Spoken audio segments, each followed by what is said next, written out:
I love all the new details being released about the Mar-a-Lago classified documents because they're all 1-2 punches against Trump in any defense he thinks he has.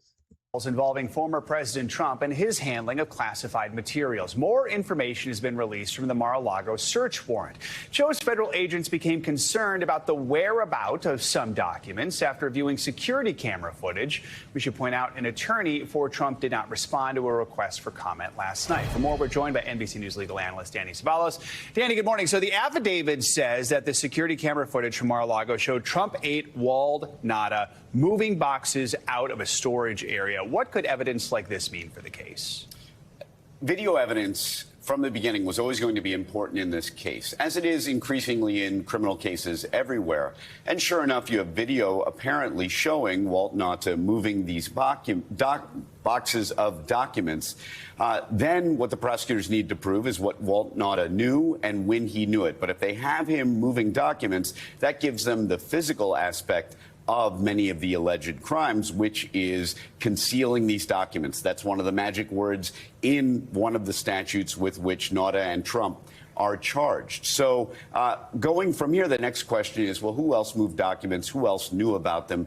And the reality is those people are not named in the indictment. They may show up as cooperating witnesses. They may have provided evidence to the government. But what's interesting here is this begins to answer the question of all the potential defendants out there, of all the people in Trump's orbit, why this previously unknown person, Walt Nauta, why is he Trump's co-defendant in this indictment? And as you know, Nauta was charged last month along with Trump in this 38-count indictment. He's expected to be arraigned today in Florida after a delay. So let's talk where his case goes from here. How much is it tied to Trump's case? And if he is convicted, what's the punishment he could face? He's a co-defendant. It's directly tied to Trump's case. And I think this is particularly interesting, the fact that Walt Nauta has not yet been arraigned, and here's why.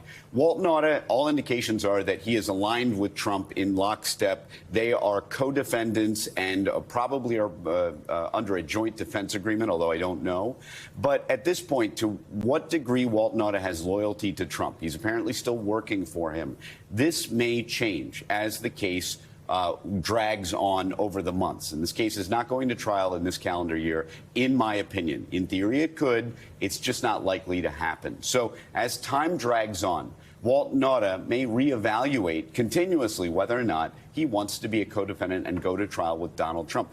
This kind of disparate treatment, in other words, that Trump already has his lawyers and has been arraigned, but Walt Nauta, for whatever reason, doesn't have a lawyer and wasn't arraigned until at least now.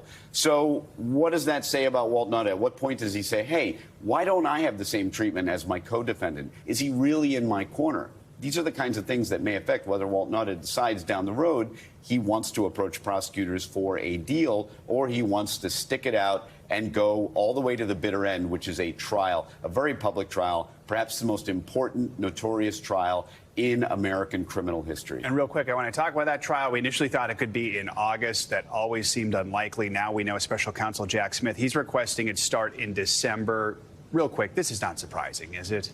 Not at all. And this is just one example of the dozens of different reasons why a trial, even a federal trial, and federal court moves a lot faster than state court, but even in federal court, when you have a case like this that involves very sensitive documents, a very important defendant, a defendant that you have to essentially shut down the courthouse to even have a simple appearance like an arraignment. So all of these things will contribute to the delay of this case, and we haven't even gotten into the defendant's dispositive motions that he will file to try and throw the case out in its entirety. Those motions have to be briefed. They have to have a response or reply. The judge has to consider them, and that's totally up to the judge. She can take as long as she wants. This case is not going to trial this year. It may not even go to trial next year. And that would be the election year. So, all right, Danny.